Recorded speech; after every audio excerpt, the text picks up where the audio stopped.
We have been guided above all by the principle, by a belief in the underlying unity of Europe. We have believed in ourselves as Englishmen and Europeans. We have believed in our fellow Europeans, and we have believed in the destiny of Europe.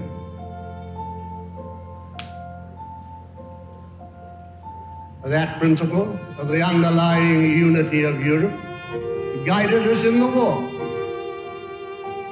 As ex-servicemen of the previous war, we did not believe in the division of Europe, in the massacre without good reason of yet another generation of young Europeans being thrown against each other to fight and destroy one another in unnecessary war.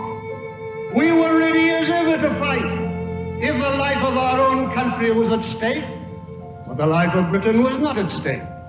And we opposed that war by all the political means open to us because we believed in the unity of Europe, and we did not believe in the division of our continent and the destruction of its young life without vital reason.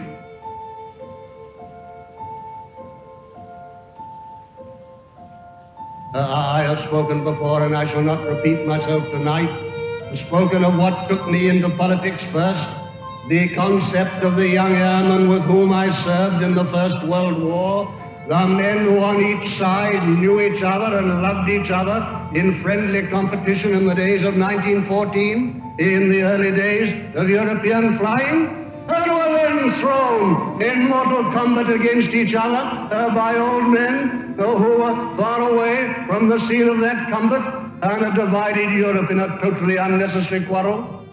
And I described how coming back from that holocaust of my generation, I and others resolved these things should not occur again.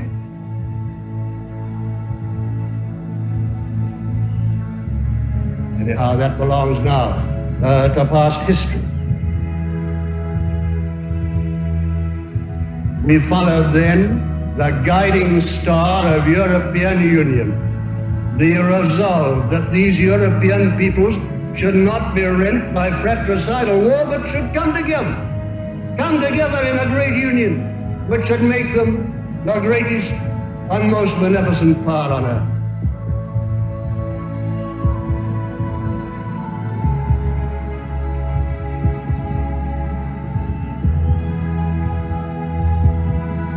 Our task is to do what we are doing, and we began at Venice nearly some 20 months ago as I speak tonight, to bring together the best as we saw them of the Europeans, to get them to take decisions together, to decide on the policy which I have described tonight, that they would act and do these things together.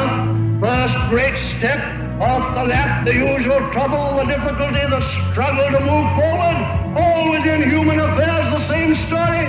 But willpower, endurance, and above all, faith and belief overcomes all. And my friends, let me say to you tonight, that now in the decisions of Britain, which have been bad in recent years, you have the greatest hindrance to the final achievement of Europe. More perhaps in that respect rests upon you, upon all of us, than any other people. Because if tomorrow the British people decided to do these things, the news of that would go like an electric shock of awakening and of hope right through Europe. Nothing matters so much as awakening our own people. Hard as I labor in other lands with other friends and comrades of ours, it comes back to Britain. We must bring Britain with all our knowledge, with our character, with our gifts, with our territories, into this immense concern, which is going to be Europe and is going to save mankind. The only possible way to meet the practical problems confronting us today is to face the fact that we must have European government.